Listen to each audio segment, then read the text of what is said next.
Hello, and welcome back to another devlog for Gideon's Quest. This is going to be a short one. I just want to show a couple of things that I did to improve the, the game.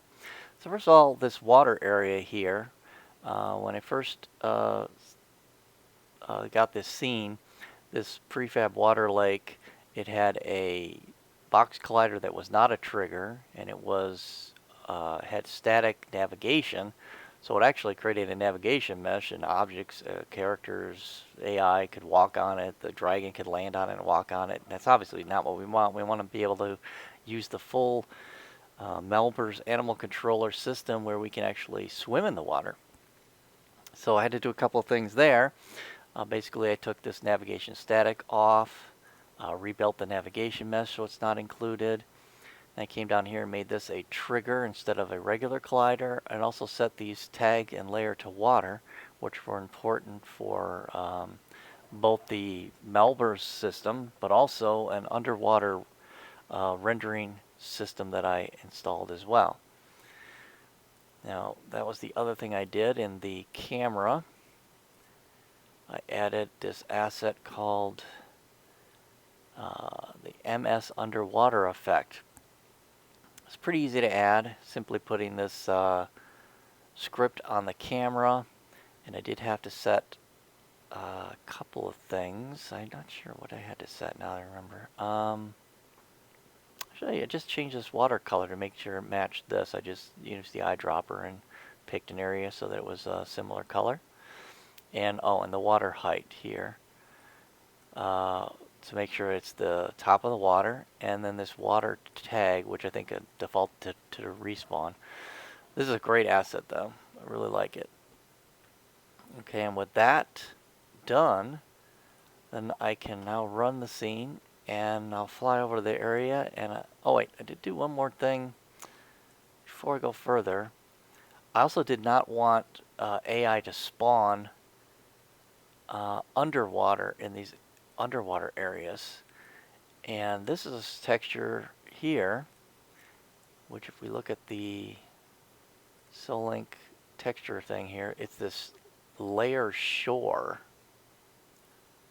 with this rocky kind of texture. So I decided to say, okay, let's not have anything spawn when that is pretty much the dominant texture. Because I mean, it's not really used anywhere else but in the water area. So in the spawner itself,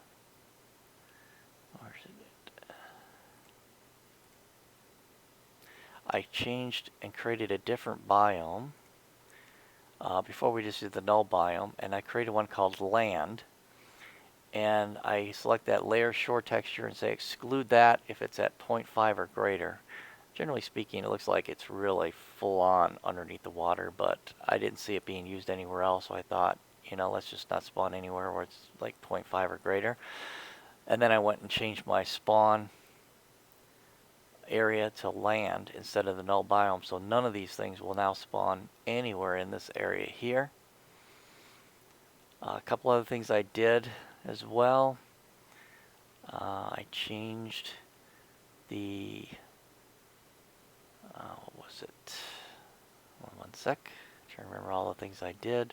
Oh, some of these I changed to the deer herd. I gave it an elevation of minimum of 70. I wanted them to spawn higher up into the hills.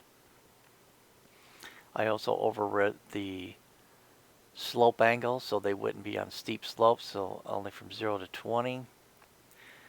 I also added a proximity filter, say do not spawn if there's a fox within 35 range. Didn't want any foxes to be around my deer, which I also had to go into the fox and say don't spawn any of the deer within 35 of the fox. The reason I had to do both of them is because if the algorithm spawned a deer herd first and then came back around and said, oh, let's spawn a fox, well, it's already too late for the deer to decide to not spawn near a fox, so I wanted to make sure that the fox also did not spawn near the deer, just to keep them a little separate.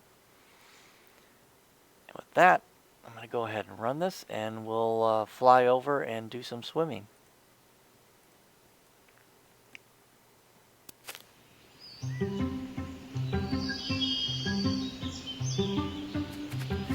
here.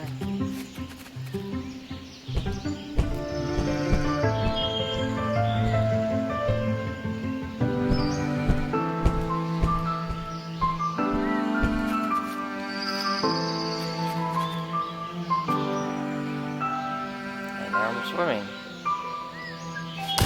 Underwater.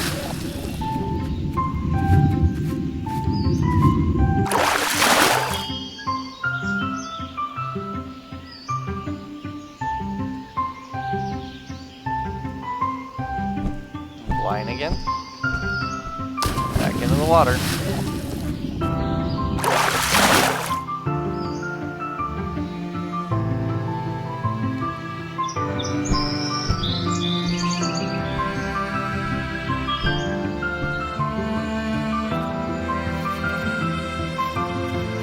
There you have it. Just brought the world more to life.